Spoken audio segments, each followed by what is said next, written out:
Hello friends, welcome back to D cooks and vlogs. ഞങ്ങളുടെ ചാനലിൻ്റെ പേരൊന്ന് മാറ്റിയിട്ടുണ്ട് കേട്ടോ.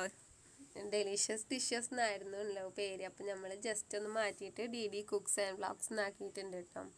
അപ്പോൾ ഇന്ന് ഞങ്ങൾ വന്നിട്ടുള്ളത് ഒരു റെസിപ്പി വീഡിയോ ആയിട്ടാണ്. ഈവനിങ് സ്നാക്കായിട്ടും അതുപോലെ തന്നെ നമ്മൾ പിള്ളേർക്ക് സ്കൂളിലേക്കൊക്കെ കൊടുത്തയക്കാനൊക്കെ വേണ്ടിയിട്ട് പറ്റുന്ന ഒരു ഈസി ആയിട്ടുള്ള റെസിപ്പി ആയിട്ടാണ് വന്നിട്ടുള്ളത്. അപ്പോൾ നമ്മളിവിടെ കുറച്ച് ഉരുളൻകിഴങ്ങ് ഒന്ന് വേവിച്ചെടുത്തിട്ടുണ്ട്. നല്ലോണം വേവണം. നല്ലോണം നമുക്കത് ഉടച്ചു കഴിഞ്ഞാൽ നല്ല ഇതിൽ കിട്ടുള്ളൂ, അല്ലെങ്കിൽ കട്ടകളായിട്ടിരിക്കും. അപ്പോൾ ഉപ്പിട്ടിട്ട് നമ്മളൊരു 4 വിസിൽ വരുന്നത് വരെ വേവിച്ചിട്ട് പിന്നെ കുറച്ച് നേരം ഒന്ന് മൂടി ആ വിസിൽ കളയാതെ തന്നെ വെച്ചിട്ട് അങ്ങനെ ഇടുന്നതാണ് ഇട്ടത്. ഇനി ഇത് നല്ലോണം ഒന്ന് ഉടച്ചെടുക്കാം കേട്ടോ. കട്ടകളൊന്നും ഇല്ലാണ്ട് നല്ല പോലെ ഉടച്ചെടുക്കണം കേട്ടോ. നമുക്കിത് കുഴച്ചെടുക്കേണ്ട ആവശ്യമുണ്ട്, അതാണ് ഇങ്ങനെ ഇത് കട്ടകളില്ലാണ്ട് ഉടച്ചെടുക്കണം എന്ന് പറഞ്ഞത്. ഈ റെസിപ്പി ഉണ്ടാക്കാൻ വേണ്ടി നമുക്ക് അധികം ഇൻഗ്രീഡിയൻസ് ഒന്നും ആവശ്യമില്ല. രണ്ട് ഇൻഗ്രീഡിയൻസ് മാത്രമേ ആവശ്യമുള്ളൂ. ആദ്യം തന്നെ നമുക്ക് ഈ ഉരുളൻകിഴങ്ങ് മുഴുവനായിട്ടൊന്ന് കട്ടകളൊന്നും ഇല്ലാണ്ട് ഉടച്ചെടുത്തിട്ട് വരാട്ടോ. വളരെ എളുപ്പമാണ് ഇത് ഉണ്ടാക്കാൻ. അപ്പോൾ ഇത് ഇവിടെ എല്ലാതും ഉടച്ചെടുത്തിട്ടുണ്ട് കേട്ടോ. കട്ടകളൊന്നും ഇല്ലാണ്ട് നല്ല പെർഫെക്റ്റ് ആയിട്ട് ഇത് ഉടച്ചെടുത്തിട്ടുണ്ട്. ഇനി ഇതിലേക്ക് ഉപ്പ് ചേർത്ത് കൊടുക്കാം. അപ്പോൾ ആവശ്യത്തിന് ഉപ്പ് ഇവിടെ ഞാൻ ചേർത്ത് കൊടുക്കുന്നുണ്ട്. ഉരുളൻകിഴങ്ങ് ഉപ്പിട്ടിട്ടാണ് വേവിച്ചിട്ടുള്ളത് വെച്ചെങ്കിൽ പ്രത്യേകം ശ്രദ്ധിക്കണം കേട്ടോ. ഉപ്പ് ചേർക്കേണ്ട ആവശ്യമില്ല. ഞങ്ങൾ വേവിക്കുമ്പോൾ ഉപ്പ് ഇട്ടിട്ടില്ല കേട്ടോ, അതാണ് ഈ സമയത്ത് ഉപ്പ് ചേർത്ത് കൊടുക്കുന്നത്. പിന്നെ ഇതിലേക്ക് ഒരു 1/4 കപ്പ് കോൺഫ്ലവർ ഇട്ട് കൊടുത്തിട്ടുണ്ട്. നമുക്കിതൊന്ന് കുഴച്ചിട്ട് ഒരു ചപ്പാത്തി മാവിൻ്റെ പരുവത്തിലാക്കണം. അപ്പം അതിന് എത്രത്തോളം നമ്മൾ എടുക്കുന്ന ഉരുളൻകിഴങ്ങിനനുസരിച്ചിട്ട് നമ്മൾ കോൺഫ്ലവറിൻ്റെ അളവും കൂടാനും കുറയാനും ഒക്കെ സാധ്യത ഉണ്ട് കേട്ടോ. അപ്പം നമ്മൾ കുറേശ്ശെ ചേർത്ത് കൊടുത്തിട്ട് കുഴച്ചിട്ട് നോക്കിയിട്ട് പിന്നെ ഇനി ആവശ്യമുണ്ടെങ്കിൽ ചേർത്ത് കൊടുത്താൽ മതി. അപ്പം ഞങ്ങൾ ആദ്യം 1/4 കപ്പ് ഇട്ടിട്ട് കുഴച്ച് നോക്കിയിട്ട് അപ്പോൾ അത് കുറവായിട്ട് തോന്നി. പിന്നെ 2 ടേബിൾ സ്പൂൺ കൂടി ചേർത്ത് കൊടുക്കേണ്ടി വന്നു. അപ്പോൾ നമ്മൾ അതിനനുസരിച്ച് നോക്കിയിട്ട് കോൺഫ്ലവറിൻ്റെ അളവ് കൂട്ടുകയും കുറയ്ക്കുകയൊക്കെ ചെയ്യാം കേട്ടോ. അപ്പോൾ ഞാൻ നന്നായിട്ട് കുഴച്ചെടുത്ത് വരാം. ഇപ്പം നന്നായി ഞാൻ കുഴച്ചെടുത്തിട്ടുണ്ട് കേട്ടോ. ഈ ഒരു പരുവത്തിൽ വേണം നമുക്കിത് കുഴച്ചെടുക്കാനായിട്ട്. ഇനി നമുക്കിത് ബോൾസ് ആക്കി എടുക്കണം. അപ്പോൾ കൈ ഒട്ടി പിടിക്കാണ്ടിരിക്കാൻ കുറച്ച് നെയ്യോ ഓയിലോ എന്തെങ്കിലും തടവി കൊടുത്തിട്ട് നമുക്കിത് ബോൾസ് ആക്കാം കേട്ടോ. പണ്ടില്ല, ഞാനിപ്പോൾ ഈ ഒരു സൈസിനാണ് ഈ ബോൾസ് ആക്കണത്. നിങ്ങൾക്ക് ഇഷ്ടത്തിനനുസരിച്ച് വലിപ്പം കൂട്ടും കുറക്കൊക്കെ ചെയ്യാം കേട്ടോ.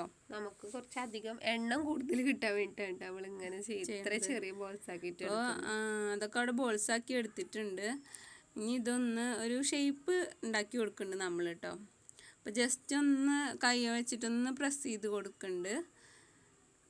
നല്ലോണം അങ്ങനെ പരത്തൊന്നും വേണ്ട കേട്ടോ, ജസ്റ്റ് ഒന്ന് പ്രസ് ചെയ്താൽ മതി. 1-2 ചെയ്തപ്പോഴാണ് നമുക്ക് ആ ഒരു ഐഡിയ കിട്ടിയത്. ഇത് നമ്മളെ വറുത്തൊക്കെ കോരുന്ന അപ്പക്കോരിയില്ല, അപ്പോൾ അത് വെച്ചിട്ട് അതിൻ്റെ മേലെ ഒന്ന് പ്രസ് ചെയ്ത് കൊടുക്കുന്നുണ്ട് കേട്ടോ. വീഡിയോയിൽ കാണാൻ പറ്റുന്നില്ലേ? അപ്പോൾ ഇതാ കണ്ടോ, ഒരു പൂവിൻ്റെ ഒരു ഷേപ്പിന് വന്നു കേട്ടോ. അതിൻ്റെ മേലെ കണ്ടില്ല, ഒരു ഡിസൈൻ ആയിട്ടുണ്ട്, ഒരു ഫ്ലവർ ഉണ്ടായത്. പ്ലേറ്റിൽ ഞാൻ പ്രസ് ചെയ്തപ്പോൾ ഒന്ന് ഒട്ടി പിടിച്ചപ്പോൾ എടുക്കാൻ കുറച്ച് പ്രയാസം ഉണ്ടായിരുന്നു കേട്ടോ. അപ്പോൾ പ്ലേറ്റിൽ വേണമെങ്കിൽ നെയ്യ് തടവി കൊടുക്കുക. അപ്പോൾ ഞാൻ രണ്ടാമത് ചെയ്യുമ്പോൾ കുറച്ച് ഓയിലൊന്ന് തടവി കൊടുത്തിട്ടുണ്ട്. പിന്നെ അതേപോലെ തന്നെ ഒന്നും കൂടി അതൊന്ന് പ്രസ് ചെയ്തു വേറെ ബോൾ എടുത്തിട്ട് കേട്ടോ. എന്നിട്ട് ഫോർക്ക് വെച്ചിട്ടാണ് ഈ ഒരു ഡിസൈൻ ചെയ്യണത്, അടുത്തത് ചെയ്യണത്. അപ്പോൾ നമുക്ക് ഏതാ വേണ്ടിച്ചെങ്കിൽ അത് ചെയ്യാം. എനിക്ക് കുറച്ചും കൂടി ഭംഗി തോന്നിയത് ഫ്ലവറിൻ്റെയാണ് കേട്ടോ. അപ്പം നമ്മൾ മുഴുവനായിട്ട് ചെയ്തത് മറ്റേ അപ്പക്കോരി വെച്ചിട്ടുള്ള ഫ്ലവറാണ് കേട്ടോ. പിന്നെ ഒപ്പം ഇങ്ങനെ ചെയ്തിട്ട് എണ്ണയിലേക്ക് ഇടാൻ പറ്റുകയാണെങ്കിൽ അത് ഈസി ആയിട്ടുണ്ടാവും. അപ്പോൾ നമ്മളുടെ സൗകര്യത്തിനനുസരിച്ചിട്ട് നമ്മൾ വീഡിയോ എടുക്കലും കൂടിയിട്ടായ കാരണം കൊണ്ട് ഒപ്പം ചെയ്യാനൊന്നും പറ്റില്ല. അപ്പോൾ എല്ലാതും ഇങ്ങനെ റെഡിയാക്കി വെച്ചിട്ടാണ് നമ്മൾ എണ്ണയിലേക്ക് ഇട്ടിട്ട് വറുത്ത് കോരിയെടുക്കുന്നത്. അപ്പോൾ കണ്ടില്ലേ, ഫോർക്ക് വെച്ചതിനെക്കാട്ടിയും കുറച്ചും കൂടി ബെറ്റർ ആയിട്ട് തോന്നുന്നത് നമ്മൾ അപ്പക്കോരി വെച്ചിട്ട് ചെയ്തിട്ടുള്ളതാണ് കേട്ടോ. അപ്പോൾ ഞങ്ങൾ മുഴുവനും ആ ഒരു ഡിസൈനിൽ തന്നെയാണ് ഇത് ചെയ്തത്. അപ്പോൾ ഇത് കണ്ടില്ലേ, ഇത്രയും ബോൾസ് ഉണ്ട്. അപ്പോൾ ഇതും അതുപോലെ ചെയ്തിട്ട് വരാം കേട്ടോ. അപ്പോൾ അതിവിടെ ചെയ്തെടുത്തു. ബാക്കിയുള്ള ബോൾസും അതുപോലെ ഫ്ലവറാക്കി എടുത്തിട്ടുണ്ട് കേട്ടോ. ഇനി ഇത് നമുക്ക് വറുക്കണം. അപ്പം അതിന് വേണ്ടിയിട്ടുള്ള എണ്ണ ഇവിടെ ചൂടാൻ വെച്ചിട്ടുണ്ട്. ഞങ്ങളിത് വറുത്തെടുത്തത് വെളിച്ചെണ്ണ യൂസ് ചെയ്തിട്ടാണ്. അപ്പോൾ വെളിച്ചെണ്ണേനെക്കാട്ടിയും കുറച്ചുകൂടി ടേസ്റ്റ് ഉണ്ടാവും ഓയിൽ വറുക്കുമ്പോഴാണ് കേട്ടോ.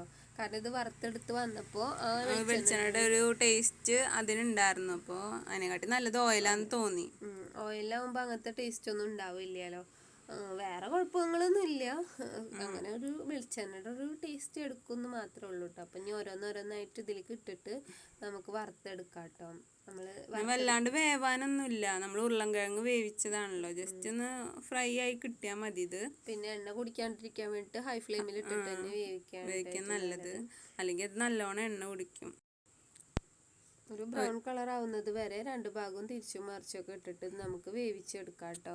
അപ്പോൾ ഇത്രേ ഉള്ളൂ കേട്ടോ നമ്മളെ റെസിപ്പി. വളരെ ഈസി ആയിട്ട് നമുക്ക് ഉണ്ടാക്കിയെടുക്കാൻ പറ്റുന്നത്. ഉരുളൻകിഴങ്ങ് വീട്ടിലുണ്ടായാൽ മതി. പിന്നെ എന്താ ഉള്ളത്, കോൺഫ്ലവർ മാത്രം. കോൺഫ്ലവർ ഇല്ലാന്നുണ്ടെച്ചെങ്കിൽ മൈദയും അരിപ്പൊടിയും കൂടി ഒരേ അളവിൽ എടുത്തിട്ട് ഉണ്ടാക്കിയാലും മതി കേട്ടോ. നല്ല ടേസ്റ്റി ആയിട്ടുള്ള, കുട്ടികൾക്കൊക്കെ എന്തായാലും ഇഷ്ടാവുന്ന റെസിപ്പി തന്നെയാണിത്. ഇവിടെ പിള്ളേർക്കൊക്കെ തികഞ്ഞില്ല. അതെ, തികഞ്ഞില്ല, എല്ലാവർക്കും നല്ല ഇഷ്ടമായിട്ടോ. അതെ, പിന്നെ സോസ് കൂട്ടി കഴിക്കാനാണ് ഇത് കൂടുതൽ ടേസ്റ്റ്. അപ്പം ഇത്രയേ ഉള്ളൂ നമ്മളെ റെസിപ്പി കേട്ടോ. വളരെ ഈസി ആയിട്ട് നമുക്ക് സ്കൂളിൽ വിട്ടിട്ടൊക്കെ വരുന്ന സമയത്ത് ഉണ്ടാക്കി കൊടുക്കാൻ പറ്റുന്ന ഒരു അടിപൊളി സ്നാക്ക് ആണ് കേട്ടോ.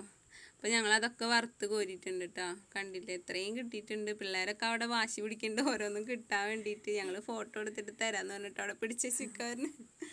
അപ്പോൾ ഇത്രയേ ഉള്ളൂ കേട്ടോ. റെസിപ്പി എല്ലാവർക്കും ഇഷ്ടമായിട്ടുണ്ടാവുമെന്ന് വിചാരിക്കുന്നു. ഇഷ്ടമായിട്ടുണ്ടെങ്കിൽ നിങ്ങൾ ലൈക്ക് ചെയ്യാനും ഷെയർ ചെയ്യാനും ഒന്നും മറക്കരുത് കേട്ടോ. അതുപോലെ തന്നെ നിങ്ങൾ എന്തായാലും ട്രൈ ചെയ്ത് നോക്കണം. അതിനുശേഷം നിങ്ങളുടെ അഭിപ്രായങ്ങളൊക്കെ ഒന്ന് കമൻ്റായിട്ട് അറിയിക്കാം.